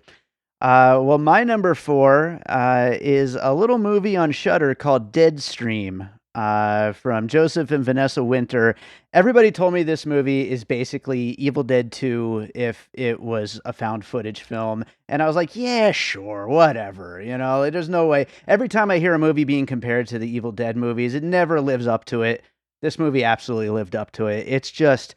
It's 90 minutes of just nonstop ridiculousness with horror thrown in there. And, your mileage is definitely going to vary with whether or not you can handle spending 90 minutes with this character, because he's such an asshole, and he's basically a YouTube streamer type guy, and he goes into this haunted house and he's recently been canceled, and there's a lot going on here with the character and his YouTube channel, which we get little glimpses of and people's reactions to, but he's trying to like make a comeback, and so he goes into this haunted house with all this equipment that's also obnoxious to begin with, and kind of makes fun of like the Stream Life type movies or Screen Life type movies in the process of putting that all together. But once he gets in there, you just know that he's going to die, and you just know that he's going to get fucked with by all the supernatural elements. And just like in classic Ash Evil Dead fashion, they more mess with him more than anything, and it makes for so much comedy, and it's so funny. And again, you're gonna have to be able to live with 90 minutes of this guy talking into the camera. And if you can't, then I would say pass up on it. But if you can, it is so funny. And just as a little bonus honorable mention, Not Okay was another movie I loved this year, and is kind of a perfect companion piece to this movie, with Zoe Deutsch also as a streamer type character who is just absolutely awful. And if you can handle it, a whole movie with these kinds of characters, I think they're both great movies. Yeah, I like Deadstream too. Not as much as you did, but I think it is the kind of thing that you hear about what it is and think this isn't going to work at all. But Right. it is. And I think the obnoxiousness of that character is part of why it works, because they perfectly capture the exact kind of obnoxiousness of Yeah. that really, really self-important streamer, and especially the like faux apology for being canceled for the stuff that he's done and things like that. And they really play with the found footage format. I love the idea that, you know, in found footage movies, if you really stick to it, you can't have any non-diegetic music, you can't have a score. And so what do? They have this character carry around a tape recorder with scary music that he plays. So there's a reason for you to hear it. And it's just very clever. So, you know, it's not anywhere really near my top 10, but I did write a piece on the best horror movies of the year, and I put it on that list. It's a lot of fun. Oh, I'm glad you did. Awesome. I don't know this movie, but I'm gonna look it up. I mean, this sounds like one I could get into. Yeah, it is fun. I think Dave is right. If you watch the first 10 minutes and you're like, I can't handle this guy, then turn it off. But if you can, then it's a lot of fun. All right. Right on. Well, Josh, number 3. All right. Well, my number 3 is a movie that we already mentioned. It's Marcel the Shell with Shoes On. And like Jason, I just loved this movie. I mean, you talk about a movie that makes you feel good, that makes you feel like connected to humanity, even though it's not about a human, right? It's about a little talking shell. But Jenny Slate is so good at making that little shell into this like beautiful, well-rounded presence, and the perspective of Marcel with this optimism tinged with melancholy. And this movie is about the loss of family. It's about the loss of community. It's about grief. It's about how can anyone connect with anyone else, which are all these like super, super heavy topics. And yet it's funny and it's light and it's silly and it has all these goofy jokes that are also profound observations about life. And stylistically too, I mean, this is a movie that looks sort of quote low budget or rough because it's shot in this mockumentary style. But you think about how they have to integrate the stop motion animation into this very natural looking mockumentary thing with the camera is kind of shaking and whatever. And it's put together incredibly well. So I just, honestly, I watched this because I was looking for something short that I needed to catch up. And I was like, maybe this one. And it just really wowed me so much. I love it. I'm with you, bro. Yeah. I'm with you. Maybe I have time to watch it real quick since it's short, and then I can change my list. Right. Pause the podcast right now and go watch it. No, it's lovely. And Josh, I mentioned in the last part, like, you know, when we talked about Death Becomes Her, I was just felt like, and you argued for the an awesome movie, or you argued for the performance of Isabella Rossellini, and I just thought it just didn't work for me. I think she's so great in this as the grandma character. She's so much fun, and like her quirkiness, just the whole thing is quirky, and it just keeps working. Everything just keeps working about this. Yeah. And it's almost like it's like genuinely her in a way. There's I think she posted on social media somewhere, this little like crude video that she made herself. And she's like shooting her laptop screen or something and looking at some award nomination that it's got. And she's so like genuinely thrilled. And she's like, oh, look, Marcel the Shell with 2 shoes on. And that's how she says the name of the title. And it's just, I don't know. I can't do the impression, obviously, but it's just so heartwarming to see. And it's like, oh, she's just like that. That's great. Yeah, I'm going to watch it soon. Jason, what's your number 3? My number 3, Josh, I'll trade you since you did one that I already mentioned. I'll do one that you already mentioned. My number 3 is The Northman. You know, Robert Eggers, I know there's like a cult of Eggers. I am not part of it, but I do like him. This is awesome. This movie is awesome. I mean, dude, I saw it on Peacock, but to have seen the look of this and the action sequences on the big screen would have just been incredible. I feel like this utilizes all of his talents greatly, like just perfectly. And like, you know, talk about attention to detail, right? Didn't he like reconstruct these Viking ships and go and shoot this in like the icy, horrible conditions of Iceland and elsewhere? And I just thought, as we already mentioned, Nicole Kidman just owns this thing. The whole thing looks great. It's got a clear and hateable villain. Like, it's just a great movie. Yeah, I mean, the meticulous reconstruction is like, even I think I was reading about something where it's like a boat that we just see in the background in one scene, but he's like, we have to get this to perfect specifications, like the shoes that they wear, every little detail. And you think it's small and it's inconsequential, but it all contributes to the sense that as you watch this movie, it feels almost like as if someone traveled back in time and brought a camera with them to Viking times. I wonder if they advertise this as like the auteur, the next auteur piece from Robert Eggers. Maybe they should have taken like some of that Blumhouse style trailer and just kind of work and just advertise this as an action movie, because this is right. a great action movie too. It is. It really is. The moment when he catches the spear and throws it back at the guy. That's one of the best trailer moments of the year for sure. Right. So. And that game that they play, that old soccer game where they almost do murders on each other. The whole thing it's big time. Yeah. Good stuff. It's awesome. It's great. My number 3 is The Banshees of Inisherin from Martin McDonagh. I feel like in a perfect world, this will sweep the Oscars in a few months and win basically everything, from Colin Farrell for Best Actor. Somehow give Brendan Gleeson Best Actor also, because Barry Keoghan needs supporting and Kerry Condon supporting actress. The score from Carter Burwell is amazing. I love Martin McDonagh. I know a lot of people don't like Three Billboards, but I thought it was great.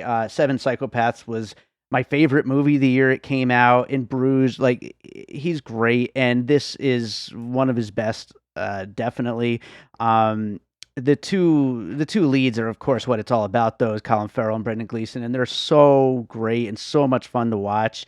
And I feel like in a lot of ways, there's always been a lot of comparisons you can make between McDonagh and the Coen brothers, and we haven't had a Coen brothers movie in a long time. This feels like the closest thing we've had to a Coen brothers movie, where there's so much of that dark humor, the themes of like friendship and the what does it all mean, and what is fairness, what is niceness, and the thoughts on music is great as a musician, because I certainly identify with some of that.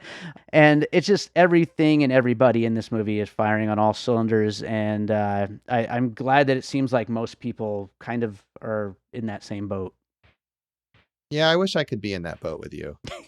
I was hoping, because like I'm one of those people where I don't like McDonagh at all. And I mean, I hated Seven Psychopaths. I think that movie is just absolute garbage. And I don't particularly, even in Bruges, which people who are down on, like you said, Three Billboards, gets a lot of criticism and people still love In Bruges. I haven't liked any of his movies, but I read a lot of reviews of this from people who said basically the same. I didn't care for Martin McDonagh's films, but this one is great. And I wish I could feel that way. And I didn't hate it, but I just didn't feel like it worked. To me, it had a lot of the weaknesses of his other films. It feels overwritten. It feels phony. It feels like it's about themes rather than people. And Kerry Condon, I thought was good, is the only one I believed is like a real human in this movie. But overall, it didn't work for me. So first of all, I am one of those people. I'm mixed on McDonagh. I don't like Three Billboards. I didn't like Seven Psychopaths, but will revisit it. And In Bruges, I liked, but I wasn't like a huge fan of. So I really want to watch that again. I love this movie. And Josh always talks about seeing movies about friends. I like movies about friendship. This is the friendship movie of the year. It starts with a friendship ending. And so Josh, you're betraying your own psyche here.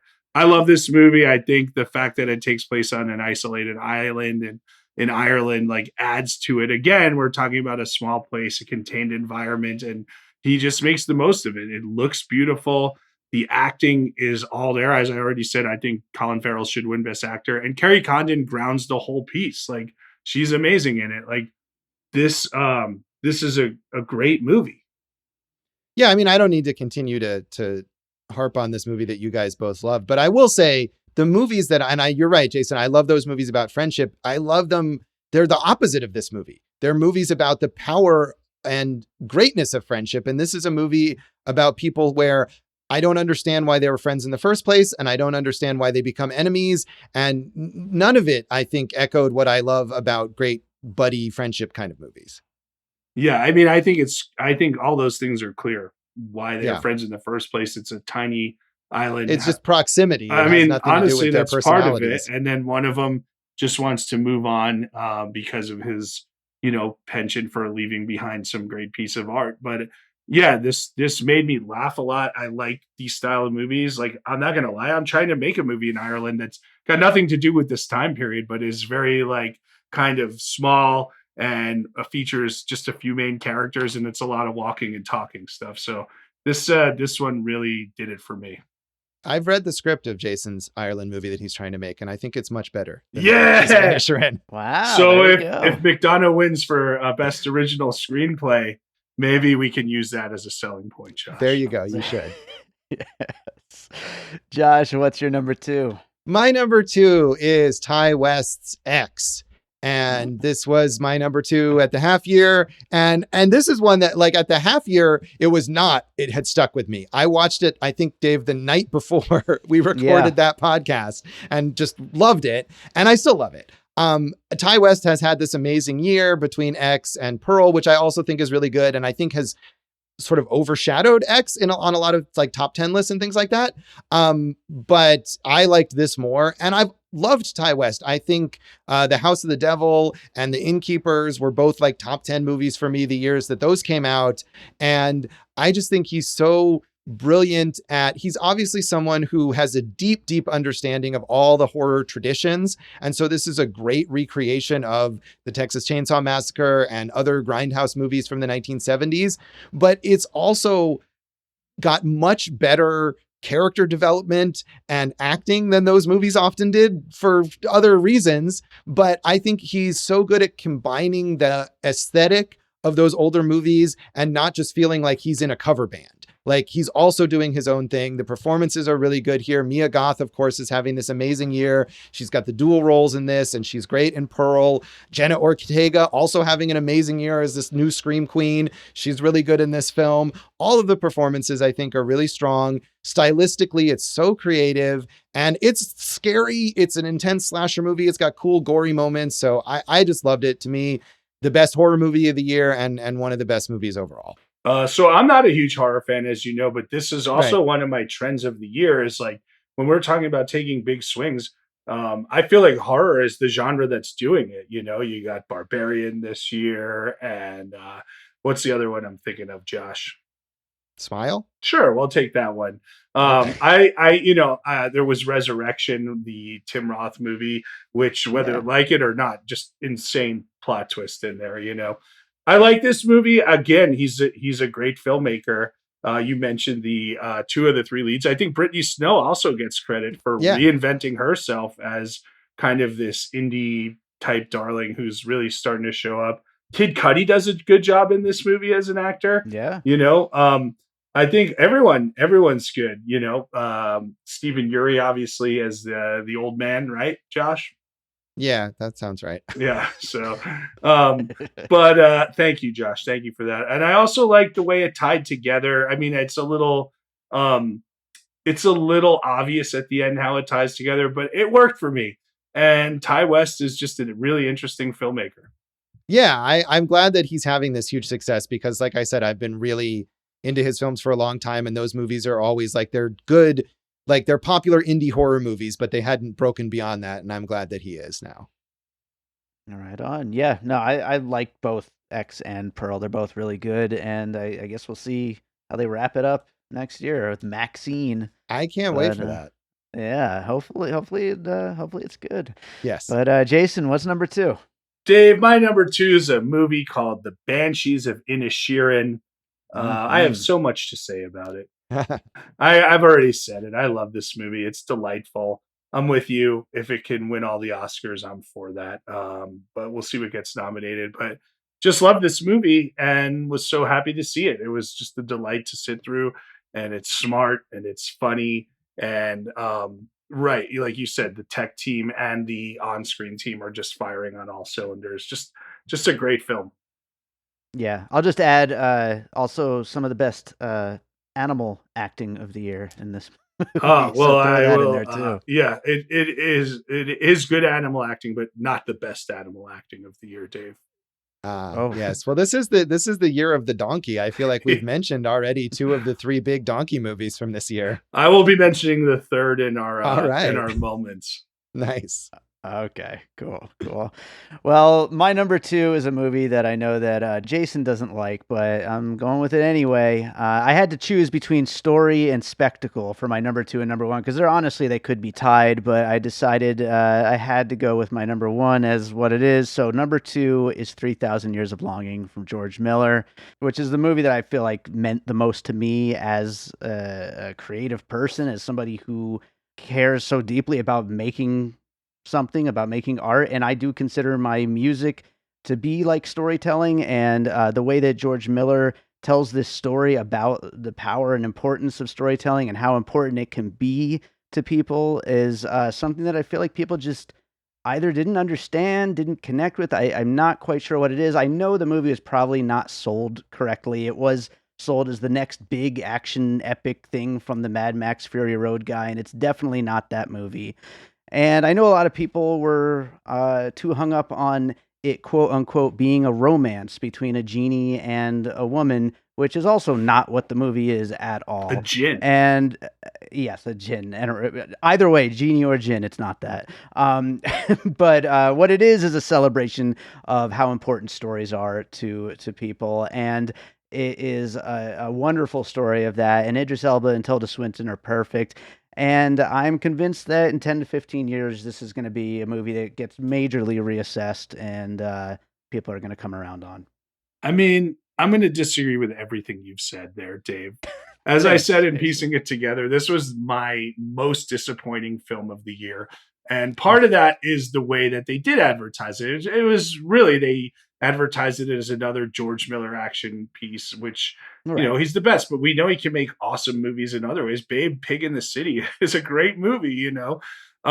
But see, this is why I'm actually really glad that this went back to back with Banshees of Inisherin, because all the stuff that you're talking about, I feel is complete bullshit in this movie. I think Banshees does so much better. I think their uh, discussion on art and what it means to leave that behind and how important it can be is done so well in Banshees. And here, I just think it hits you over the head. I mean, she's literally going to a conference where they're talk about stories and why stories are important, right? Like, Mm-hmm. I just don't. None of it connected with me. Idris Elba, who I think is so charismatic, is very one note in this thing. The choppiness of the segments didn't work for me. I get it. He's telling a story. And if we're gonna go with cold female performances, I'll take Kate Blanchett and Tar over Tilda Swinton in 3,000 Years of Longing all day long here. So this was a huge, huge miss for me. I saw it the same night as I saw Emily the Criminal, and thank goodness I saw this one first. I haven't seen this, but given this extreme dissonance here, I'm still curious to check it out. I mean, I hear a lot Yeah. of people say, "Oh, it's about stories, and we love stories." Yeah, we fucking love stories. That's great. You got to do a little more than just say that. It has to be said in an interesting way, and this one just I did not think do it it for me. does. I think it does a lot more than just say that, but I don't think there's going to be any way to kind of turn your opinion on that, though. Sure, it's what it is. You loved it. I hated it. Yeah. Clearly, I was right based on box office returns. Well, Which, of that's course, as we another- know, is the yeah. only way to judge a film's quality. No, I mean, Yeah. look. I mean, does it have a following? Sure. Does it have a more negative reception than positive reception at this point? I think it does. Yeah, I do think yeah. Dave is in more of a minority here, but that's cool. Yeah. Yeah, that's I fine. am. I will just say one quick thing that I do think is funny, considering that I have a feeling me and Jason have the same number one. Yes. And our number two and number three mixed up together with Banshees of Inisherin. So the fact that this one was so out there, like opposite ends of the spectrum from him, I think it's, movies are awesome, and that's cool. Movies are awesome. Awesome movie year. Yeah. That's well, right. As I was saying at the beginning, I was making that point, and Jason was disagreeing, saying that movies were not awesome. No, I still feel like this was a very weak year for movies. I've said it over and over again. It's me, Tarantino, Scorsese, and Aubrey Plaza, and I'm happy And Aubrey Plaza. and I'm happy to be in that company, Josh. Yeah. All right. Well, we're on to number ones. Josh, what do you got? Well, speaking of movies that no one else likes, my number one pick is a movie that no one else seems to remember or like. I've seen it on zero lists. It did not get great reviews, but this was a movie that I think, like maybe a little like Marcel the Shell, but I had more expectations for it. But this is a movie that I watched almost as an afterthought, just because I needed something to potentially review on TV the week that it was coming out. And I happened to have the screener and I thought, oh, I can just check this one out. It's probably okay. And I just was mesmerized the entire time I was watching it. It's a period drama called Mothering Sunday, directed by Eva Husson. And it takes place in 1924 in the English countryside. And it sort of has this weird, like, not weird, has a familiar Downton Abbey-ish feel at first. The main character is a housemaid at one of these fancy country estates. She's played by Odessa Young, and she's having an affair with one of these wealthy sort of, I don't know, layabouts. Not that's the right word, but this wealthy heir, this young man who is from another household, played by Josh O'Connor. And so to me, it's this very good romance. It's very sexually explicit, which I appreciated in this very artistic way. It's got this very sensual scene of Odessa Young's character, like walking through the library, just sort of caressing the books. And it shows the longing that she has. I know that sounds incredibly silly. Yes, but it does. It shows the longing that she has for the luxury, and not the luxury of having servants or having a big house necessarily, but the luxury of being able to have this many books, because she wants to be a writer, and she probably would, luxuriate in just hanging out in this library and reading. And it's a movie that takes place over the course basically of a single day, as her lover dies in a car accident and she's dealing with that. But it's got all of these impressionistic flashbacks and flash forwards to give you the sense that this day sort of encompasses everything important about her life. It's got Colin Firth and Olivia Colman, who are two of the biggest British actors, and they're just kind of in the background here in this storyline about this couple who lost their son in World War I. A lot of it is also about this lost generation of so many people who died in World War I and how these people left behind are picking up the pieces. So this just worked for me on every level. You go to Letterboxd and almost all the reviews are like, this is boring. It looks pretty, but nothing happens. And so I weirdly, I'm like, I don't know if I can recommend this to people, because I feel like it just worked for me in every way, and maybe not for most other people, but it's stuck with me since March, and I really loved it. So Mothering Sunday is my number one. I didn't see it, but if it's anything like your last number one, Dreamland, I'm going to be very underwhelmed, like with all those Letterboxd people. Yeah, and I think this is the last 3 years, my number one pick has been a movie like this, like Dreamland and French Exit. That was a movie that was not loved by almost anyone, was on no one's lists, and just I saw and just worked for me immediately. No, that's cool. And I mean, it's good to mix it up with the biggest movie of the year that is going to be our number ones coming up in a second. Let's hear about it. Yeah, number one, Dave. It's got to be Top Gun Maverick, baby. Oh yeah. Oh, it's the most fun, action-packed, just exhilarating thrill ride that there is. Are there plot holes? Who gives a fuck, baby? Who gives a fuck? Those action sequences are the best thing on film this year, and it's so much fun. And Tom Cruise is the last movie star.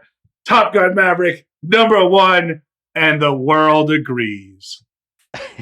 And that's not why I picked it as number one. Obviously, I wouldn't pick it just because it's a big hit, because normally I don't, but I just love this movie. It's so much fun, and it's so awesome, and it's the best movie. And Tom Cruise was right to let us see it on a big screen. Absolutely, he was. And yeah, and part of the movie is everybody like watching him fly, and like, it's like, holy shit, he's gonna do it. And like, that was all of us in the theater, like watching him pull off this movie and make it be the biggest thing in the world. And it's just, yeah, it's just so much fun. And you said you don't care about the plot holes. I also don't care if it's military propaganda. Who gives a shit? Who It's cares? just the best time I've had this year. America! Hell yeah. I'm all in 100%. Tom Cruise is perfect. Glenn Powell and Miles Teller and Ned Harris and Jennifer Connelly, John Hamm, they're all freaking great in it. And yeah, it's just sometimes you got to have fun at the movies. John Hamm, there he is again in this one. But I Twice? agree. Ed Wow. Harris, Jennifer Connelly. It's interesting because Jennifer Connelly is so good in this movie that if you remember when they were doing this, there was this controversy of like, oh, why couldn't they use Kelly McGillis because she's an older woman and this and that. But Jennifer Connelly is so good and so beloved. They're like, fuck off, Kelly McGillis, So it's just the best. And the action sequences and the callbacks to the original are great. Miles Teller, I really think had a movie star year this year. And Tom Cruise is, like I said, the last real movie star at the age of 60. He's just going balls to the wall. This kind of, relationship with Chris McQuarrie, who's like his personal producer, has just turned into something golden. Yep, absolutely. Josh, fan? Not fan? In the middle? I mean, it was fine, I guess. Yeah. I didn't Okay. dislike it. I don't get, like, it was a fun, still silly blockbuster. I appreciated the real stunts because you can definitely tell that they're doing real things and they're not in a parking lot in Atlanta like they are in Marvel movies. I don't get it as like the best movie of the year or one of the best movies of the year. It was kind of fun. You were mentioning, I forgot Ed Harris was even in it. Like, that's how much this movie has stuck with me. So I don't know. I'm not going to, unlike some of these other things, I don't have a bunch of negative things about it. It was just like, I don't know why. Like, that's all. I had a nice time and I literally didn't think about it for one moment afterwards. Were you upset that Tom Cruise did not try to fuck some books in this movie, Josh? I mean, would that not have been an interesting moment? Yeah, but he would have done it at 0 G's, like while flying in a, harrowing valley in between two mountains. Sure he would have. That sounds pretty great. Yeah, let's throw a few honorable mentions out there. Josh, is there any things that didn't make your top 10, but things that you really wanted to kind of shout out? I mean, there are quite a few, so I won't give you a whole long ass list. Some of which were mentioned already. Looking at, I don't know, smaller films, I would like to shout out a film that was on my half year list called All My Puny Sorrows. That is an adaptation of a Miriam Toews novel, which has gotten a lot of it. She's gotten a lot of attention because she wrote the novel that Women Talking is based on. And I haven't seen Women Talking yet. And I hope I hope to love that film, but I want to give a shout out to this much smaller Canadian film with an amazing performance from Alison Pill, as well as Sarah Gadon. It's a heavy movie about suicidal thoughts and tendencies and the sibling relationship, but really well acted. So I like that movie a lot. And a movie that I think I mentioned on Piecing It Together as a recommendation that's on Mubi called Teenage Emotions, that I saw at the virtual Slam Dance back in 2021, but came out this year and just is something that stuck with me. Like a really, really well-made naturalistic film about teenage emotions that was made by a high school film teacher with his high school students as like the cast and crew. And it just, because of that, feels incredibly real and incredibly honest and is funny and is genuinely involving. So that's not a movie that I think almost anyone has seen, but I'd love to see that get more attention. And Official Competition, which is a really fun, I want to see that. So like one of the best comedies of the year. This great like movie business satire, and it's a Spanish film with Antonio Banderas and Penelope Cruz, and they're so funny in it. Penelope Cruz just giving one of her best performances as this like one of these like incredibly narcissistic directors. She's got the best hair in this movie, this like giant massive hair that like does half of her acting. And it's a fun because we've seen a million showbiz satires, but this is more of a satire of like the kind of, international prestige movie or whatever that you would see at a film festival. And I don't know how many people saw it, but it's really a lot of fun.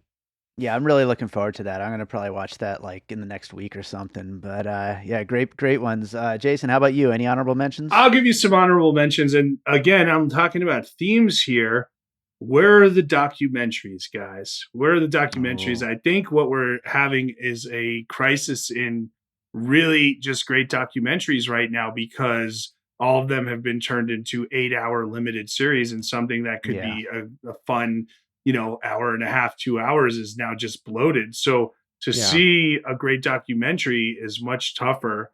The one, and it's funny, we're talking about movies that got lost. I guess it's 2021, The Rescue, but that could really kind of float into 2022.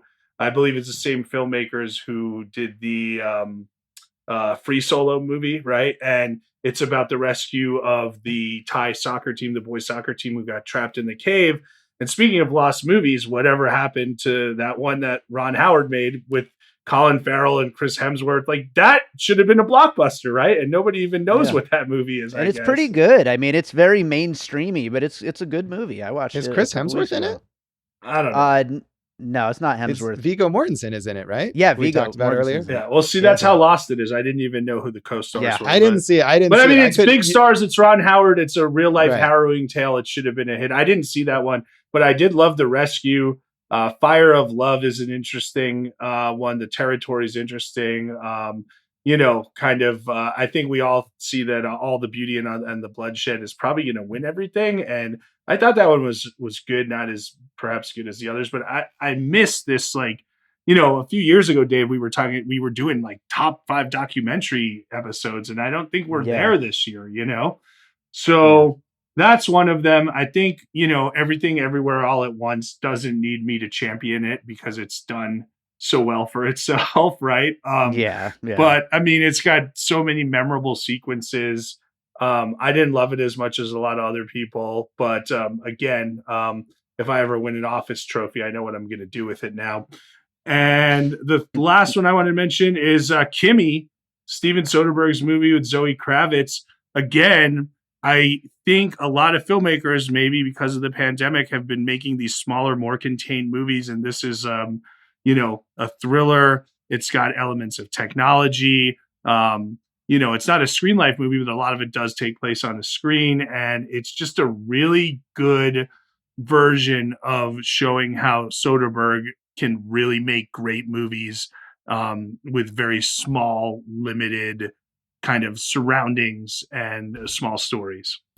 Yeah, I think weirdly Soderbergh has somehow become an underrated filmmaker with these movies that he's doing that were going just direct to streaming. And I like Kimmy a lot. I really liked No Sudden Move, which I think was on my top 10 last year or the year before. And going back to his Netflix films, I love High Flying Bird. So it seems like now that he's back in the Magic Mike world, people are going to pay attention to him again. Yeah. But all of that stuff is, well, maybe not all of it, but some of it is super underrated. I mean, No Sudden Move is a very good movie, and I think really kind of started this Brendan Fraser comeback train, which, again, if it's not Farrell, then it's probably Fraser who wins Best Actor, and that's great too. Yeah, absolutely. I'll skip over the honorable mentions that we've already kind of brought up in the conversation. Instead, I'll bring up Bones and All for Luca Guadagnino, which I really loved and almost made my list. Timothy Chalamet, and her name is escaping me. Josh, you know her Taylor name? Russell. Taylor Russell, yeah. They're both great. And then, of course, Michael Stahlberg shows up in one of my favorite performances of the year, and that is so good. And Mark Rylance is great, too. I'll also throw in Windfall, a little movie that nobody remembers, but Josh and I covered on the show, which I love, and I'll talk about more on our top 10 scores episode of the year in a couple weeks. Also, Barbarian, of course, was so much fun, and RRR, absolute bananas, insane movie, so much fun, and I know it was connected with a lot of people. And last one I'll throw in there, Jackass Forever, a blast. Jackass Forever, super fun. I had so much fun watching it in the movie theaters. RRR, Dave, it's law of diminishing returns. It's so long, and there's so long. So many of those sequences that they lose meaning to me, Yeah. And then Windfall is a garbage pile. Now I'm gonna disagree. And as Dave said, I really liked Windfall. We were the two people who liked it, and I think it's really good and really underrated. And I liked Bones and All a lot too. That was really well acted, and this weird mix of this like sort of elegiac, romance and also cannibalism. It doesn't, it's like, it's another thing where you think like this shouldn't work, but somehow it does. I'm excited Yeah. to see that. I didn't get around to it yet, but Luca is another one of these auteurs where he demands all control. He won't make a movie if he doesn't have total control. And what you get is bones and all, as opposed to like a Bardot, something which I haven't seen, so maybe I shouldn't judge. Yeah, don't waste your time with that one. Yeah, and it's very long. Yeah. Yeah. So, as we do every year, we're going to talk our favorite movie moments of the year. So, Josh, what do you have for 3 movie moments? And for everyone listening, these can be from movies that you just brought up in your top 10s, or they can go out into some other films as well. All right. Well, I was trying to come up with things for movies that we weren't going to talk about, and they're not movies from my list, but we did talk about some of this stuff. So, but here's what I have. So starting off with, I talked about X and Mia Goth, who is great in that, and Pearl, the prequel, which I really liked, but not quite as much. And I think that's kind of jumped ahead in people's estimations. But I do want to shout out the monologue that Mia Goth gives in Pearl. And this seems like a year of these amazing monologues. Jason mentioned Resurrection with Rebecca Hall has this great monologue. But to me, like Mia Goth's whole performance in Pearl is fantastic. But this long speech that she gives that is simultaneously like terrifying and heartbreaking about what she's been enduring as her husband is away at war and as she is trying to sort of break out of this oppressive family that she's in. And Ty West just trusts her so much in this film to just let her go. And, she's the co-writer of this film as well. Like, it's really almost her movie as much as it is his. And she just brings it. Like, and you are mesmerized. She can talk for however long it is, 8 minutes or like way longer than you think any monologue in a film should ever go. And you're just with her the entire way. So I loved that moment in Pearl, which is a really good movie overall. Yeah. I love that it sticks with her that whole time, and then you get the reaction shot from the other girl. Like, you know, and like you just know her face is going to be horrified, Right. Which is exactly what happens in Resurrection as well. I gotta watch that. But you're talking about movie star monologues. I mentioned Armageddon Time. The Anthony Hopkins kind of reveal piece is like, it just shows like what a master he is. But I don't want to steal from your moments, Josh. Well, thank you, Jason. So my next one is very, very different. And this is something that Dave talked about. It is the Beavis and Butthead discovering white privilege in Beavis and Butthead to the Universe. Yes. And it's the kind of thing that I think one of the concerns with this film is like, how is Mike Judge going to handle like social commentary in 2022? And you just worry that he's going to say some terrible, like out of touch thing. And it's just this perfect balance between like mocking people who, don't believe in white privilege or don't understand white privilege, and also mocking the sort of over reliance on this idea of it as the cause of everything, maybe. And it's just this perfect balance where you can, he's not trying to offend people, and yet he is really effectively satirizing everything about it. So I love that most of the movie isn't about modern social commentary. It's just about, look at how dumb Beavis and Butthead are, which is what's great about them. But when he finally does take it on, he does it really, really well. And it's just one of the funniest things in any movie this year. Absolutely. Josh, I'm glad you could poke fun at your white privilege. Thank you, You're Jason. white. Yes. And lastly, a movie that you mentioned, Dave, briefly, Barbarian, which I didn't love as much as everyone else loved. I think maybe in part because the hype for it was like, oh, it's so crazy and it does so many like weird, like out of left field things. And it kind of does, but it also kind of doesn't. But one thing that I did love that it did that was very like subversive of horror tropes is the scene where Justin Long discovers that this house that he owns has this horrifying secret like torture basement. And his first reaction is to get out his tape measure and figure out what the square footage is of the basement so he can now charge higher rent for people who live in this house. And it's just such the opposite of what you think a character will do in a horror movie, where they'll be terrified of this thing. And he's just like so eager to walk down in the basement. He's not stopping and like being freaked out by the blood covered mattress or whatever. He's just like, how can I make more money from this? So that to me is the moment. It's not one of the scariest moments or craziest moments, but it's just such a clever it shows you that Zach Kreger has seen so many horror movies and he knows exactly what the way is to subvert this moment. Yeah, absolutely. Justin Long is so good in it, and yeah, Zach Kreger definitely, you could tell he's seen it all basically. Yeah. And that's great. Jason, what do you got for your 3 moments? All right. So, I had a few on there, like we talked about, like Apollo 10 and a half. And once we talked in length on these things, I kind of moved to other things, like, because I had a bunch of moments. So, Dave, I saved this one. So the airborne toxic event sequence in White Noise is like perfect. It's such a great throwback to an 80s like disaster movie. And, obviously referencing, like you said, Spielberg and all these kind of tropes of the 80s, 3 Mile Island, everything like that. As they're trying to escape their house, and Adam Driver just keeps uh messing it up and everything, it's just great. Like, it's a long sequence. That to me is the peak of the movie. And it's not just the escape, it's like when they get to that first, I guess it's a Boy Scout camp or whatever, and that whole sequence where, like, the son, who is kind of maybe not the most social, like, becomes like a star there. And the daughter's telling Adam Driver how he might be exposed to everything, and they do that whole kind of like, is this a reenactment? And he's like, well, we're using the real thing to train us for a reenactment. Yeah. It's just great. And then when they leave there and try to follow the kind of survivalists out and everything, just that sequence is one of the most joyous sequences I saw in film all year. Yeah, it's so good. I love it so much. It's so ridiculous. Number 2 for me was a movie that would have been in my top 20. It's I Love You, Dad, with Patton Oswalt.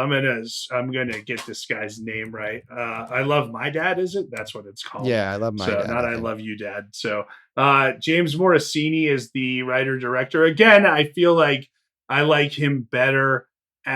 He's also the star. I think he's a more interesting writer director than actor, but that's fine. He did fine. But Patton Oswalt kind of catfishes his son into like this love interest, who's played by Claudia Sulewski, who's really good, and Rachel Dratch is good in this movie.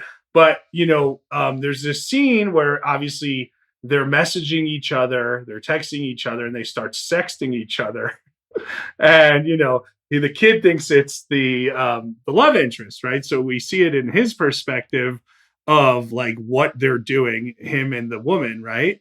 But we know it's Patton Oswalt, and we keep cutting back to Patton Oswalt and his perspective. We're seeing the same sequence of him and his son, and they really go for it. And I was like, man, are they going to pull back here? But they don't. They show it, and I'm like, man, way to go. That's great. And it's a good movie, and I recommend it. The third stars the best animal actor of the year, which is EO, which I loved until this just like gut wrenching ending just takes you, right? But this movie is beautiful. That's maybe the best film movie of the year. The colors are great. The story is nice. And you're just with it the whole way. And it just made me want to see more movies from. How old is Jerzy Skolimowski now, Josh? He's in his 80s. He's right? in his 80s, I think. Yeah. Yeah. I mean, if this is the last one? Way to go out. It won the jury prize at Cannes, and it's just beautiful, this movie, and tells an interesting story of an animal who, you're seeing things through the animal's perspective and what's going on around the animal and all these different things. It's so beautiful, this movie, the way it looks. So that would be my third one. Right on. Yeah, I thought it was great too, and I do want to see. I Love My Dad. I think that looked like it would be fun. It is streaming now. Right on. I'll go with my 3 moments, which Josh, you already brought up Barbarian, and I think in a lot of ways you may have picked the better scene, because that moment is fantastic. But I mean, you kind of have to talk about the big reveal of the naked old lady smashing Bill Skarsgård's brains in. So that was just such a theatrical moment of the year, and then smash cut to Justin Long again, just singing along in his car. Everyone in the theater cracking up, and it was just so much fun. and again, subverting like what you would expect out of a moment like that. My second one would be from Nope, which I already brought up in my top 10, but I know it's like the most obvious thing in the world, but Daniel Kaluuya seeing the thing and getting in his truck and locking the door and saying nope. It's like you're waiting the whole time for it, and it couldn't have delivered better the way that he actually like plays out the scene when it finally happens. So I had to include that. And then my third one is actually from Glass Onion. It's when the boat full of the people who are going to be part of this murder mystery arrives on the beach, and Edward Norton's just sitting there on the sand playing Blackbird on his guitar. But at first you think it's just score. You think it's like just, the music in the film, until the camera pulls away and you see that he's actually playing it there on his guitar. And it's just the most ridiculous thing for such a dumbass character to be doing. It's just such a perfect way to introduce you to him, and I laughed so hard at that moment. So those are my three moments. No, I feel like I didn't even notice that moment. So Yeah, good for you, Dave. right on. Well, there you go. So we talked about a lot of movies here, but we'll wrap it up by going to the Popcorn and Puzzle Pieces Facebook group. I wrote down some of what people shouted out in there, so we'll just kind of quickly get some thoughts on some of these movies. My wife Gina brought up Tar, which wasn't on any of our lists, but I thought it was great. Were you guys fans? It's so hard. It's hard, man. It's not just hard because the characters are so cold, right? But like, dude, this character is so smart. Like, it's above, like, how do you relate to this character at all? But she's great, and Mark Strong's great. And Todd Fields can shoot a movie. Like, it's a good movie. It kept me enthralled the whole way. It's not one of my Yeah. favorites. It's going to win a lot of awards, but it's good. It's a good movie. Yeah. Yeah, I still haven't gotten a chance to see it, but I certainly will. She also brought up Elvis, which is actually in my top 20 for sure. I'm not usually a big Baz Luhrmann fan, but it's so wild, and I had a lot of fun with it. I think this is gonna also. He might be up for Best Actor. Austin Butler. He might win. I would be a little crazy. I love the musical sequences, and for like a half hour, it's just like a real thrill ride. But dude, this is just so long and drawn out and unnecessary. Yeah, I didn't see it. Well, you didn't see Elvis yet? Okay. No, Well, I don't plan to. I don't like Yeah. Baz Luhrmann, and I don't like music biopics, and there's literally nothing about that movie that appeals to me in any way. So I really doubt I'll get to spend 2.5 hours or whatever with it. Yeah, Josh, you might get caught in a trap What? and you can't get out. What? Oh, Get out of here. It's an I Elvis get song. it. You Elvis guys, song. I Yeah, get okay. it. Sorry. yeah, I didn't get it at first. but Yeah, okay, I clearly. get it. Yeah. Yeah. Speaking of movies that don't appeal to me, our buddy Chad Clinton Freeman brought up Dash Cam, which I know in a lot of ways it seems like it would be another companion piece with something like Deadstream, but I just don't know if I can handle a right winger version of that kind of character. I think Chad should have an award show called the Chatties, and it would be like my anti-award show. Yeah, well, I used to love when Chad would run the Polygrind Film Festival, and he would just make up all sorts of different categories so that he could give awards to as many movies as possible. And I love that about Chad's just boundless enthusiasm for questionable choices. There you go. Tony Strauss brought up Crimes of the Future, and also something called After Blue Dirty Paradise, which I don't know anything about that. Have either of you heard of that? I think I've heard of it in part because Tony Strauss made a very, very long post about it, but I okay. have not seen it. Paul Hibbard brought up Banshees of Inisherin and Decision to Leave, which we talked about. Chris Cranach brought up Tar and 3,000 Years of Longing. Ryan Darty brought up Bullet Train, which I don't know. I didn't really like it when it came out, and it seems to be one of those movies that's getting like the Netflix bump, where people think it's an original Netflix movie and they love it for being a new Netflix movie. I don't know. Did either of you see it? Is that how your dad feels about it? Did he call you up and say, "What is this Brad Pitt movie?" Surprisingly, we saw it in the theater and he didn't even like it. That's how not that good it is. But, yeah, I mean, again, it seemed like it had that kind of mixed feeling, and then it's really catching on Netflix. So, like, yeah, there's so many movies to watch. Like, I didn't get to it, but now it might be, now that we've done this and I've really like ingrained like movie, right? Like, it could be like something fun to watch coming up. Yeah, Right I on. wish I had had more fun with it because I want David Leitch to make another great movie like Atomic Blonde, and it just hasn't happened. Mm-hmm. Both Josh Hatcher and Pete Abeta brought up Everything Everywhere All at Once, which didn't make any of our lists, but of course had to come up at some point. George Hannah Wilson brought up Jackass Forever, Adam Wells' The Northman, Bradley Andrew, 3,000 Years of Longing. Brandy Bell brought up Good Luck to You, Leo Grand, which I think is freaking fantastic. Probably top 20 for me. Yeah, me too. I had it on my half year list, and it's just kind of a little below now. So Yeah, check. if you want to talk about moments, right? Like, and I'm saying this in all seriousness, not as like a way that it might be taken wrongly. Like the reveal when Emma Thompson is looking at her nude body in the mirror, like is a very brave acting moment. And we know it's just clutch. She brings it all the time, but I felt like that was a really brave moment. Absolutely. Yeah, it's a great performance in that film. Yeah, definitely. William James brought up The Northman and Nope. Joe Black brought up White Noise, Amsterdam, which another big flop of the year, and Halloween Ends, which I did not like. No, fans of Joe either and of Chad those? can team up on that award show that Jason was talking about. I'll watch that show. And then last up, Arthur Wellen brought up Banshees of Inisherin, Bones and All, and The Fablemans, which hasn't come up in this conversation yet. I like The Fablemans. Jason mentioned being down on Michelle Williams in it, but I thought she was really good in it. My last number one last year was West Side Story, right? And so, Yeah, that's true.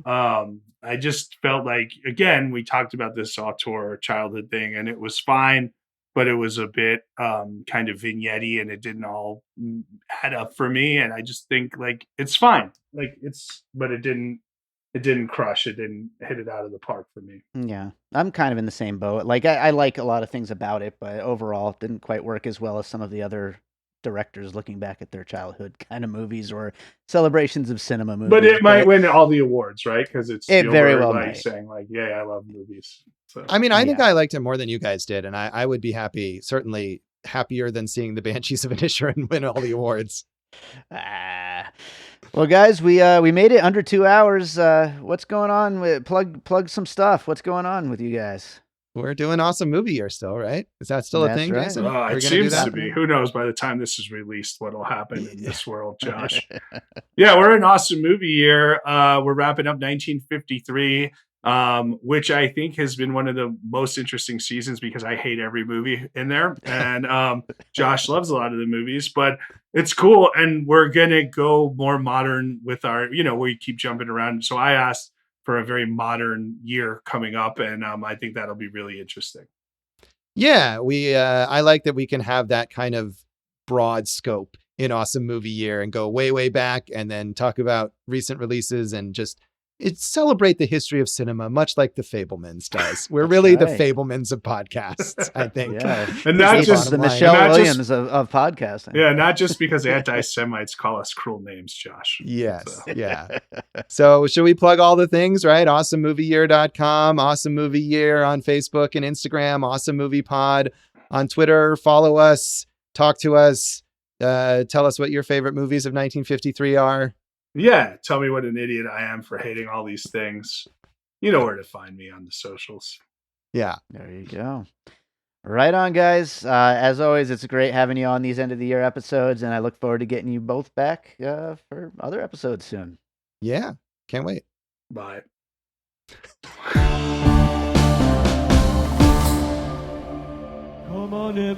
Hi, this is Wax Trax Records here on 2909 South Decatur. We buy all your old 45s, your old albums, any type of music memorabilia. Also, we sell music memorabilia, albums, CDs, and a lot. Come on down to Wax Trax, 2909 South Decatur, or give me a call at 702-362-4300. Thank you very much. All right, so I hope you enjoyed that conversation about some of our favorite movies of 2022. If you enjoy what we do here on Piecing It Together, make sure you're subscribed, of course, on any of the major podcast apps. And if you like the show, rate and review us. 5 stars would be nice over on Apple Podcasts or Good Pods or wherever it is you're listening. And check out Awesome Movie Year while you're at it as well. Make sure you're subscribed. Thanks to those guys for joining me as always. It's always a fun time to do these episodes at the end of each year. And, follow us on social media at Piecing Pod. Join the Facebook group Popcorn and Puzzle Pieces, where we continue the conversation about all the movies we talk about here in the show. Check out the Patreon. I told you about it at the top of the show. Check out my new album, More Content. It's available wherever you can listen to music, but also on a limited edition CD, which is available on my Bandcamp. That's davidrosen.bandcamp.com. You can find that limited edition CD of More Content. And speaking of which, let's close out the episode with a song from More Content. Let's go with the song Blacklight, which is actually going to be my next music video, so keep an eye out for that. But this is Blacklight. Hope you enjoy it. We'll be back with more Piecing It Together real soon.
An All Points West production, produced by David Rosen in Las Vegas.